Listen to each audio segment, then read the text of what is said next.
Dari Abu Darda radhiyallahu anna Rasulullah sallallahu alaihi wasallam qol, bahwasanya Rasul sallallahu alaihi wasallam bersabda, man hafidha, barang siapa yang hafal asyra ayat, 10 ayat, min awali suratil kahfi, dari awal surat al-kahfi, usima minat dajjal, maka akan terjaga dari dajjal.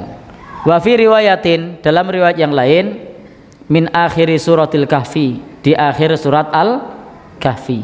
Jadi ada dua riwayat. Riwayat pertama 10 ayat pertama, riwayat kedua 10 ayat terakhir, tapi suratnya sama, surat al-kahfi. Maka barang siapa hafal 10 ayat terakhir atau 10 ayat pertama dari surat al-kahfi, maka akan dijaga oleh Allah dari fitnah dajjal.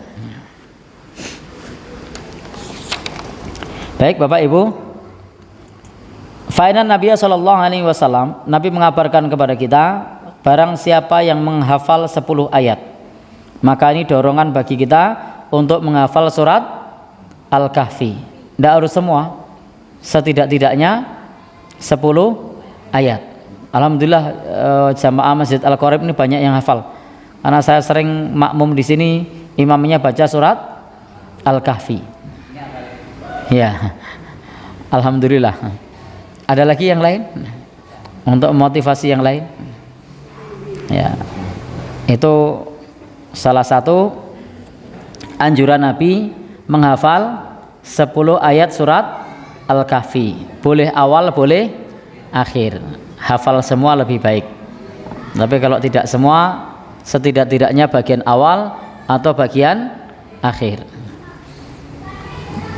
Baik Bapak dan Saudara yang berbahagia, yang dirahmati Allah Subhanahu wa taala. Saya jadi ingat beberapa saat yang lalu itu ada salah seorang anak yang kena gangguan jin. Itu tampak seolah-olah sudah sehat, sudah sembuh. Dibacakan ayat pada tidak reaksi. Giliran sampai 10 ayat pertama surat Al-Kahfi itu bereaksi. Jadi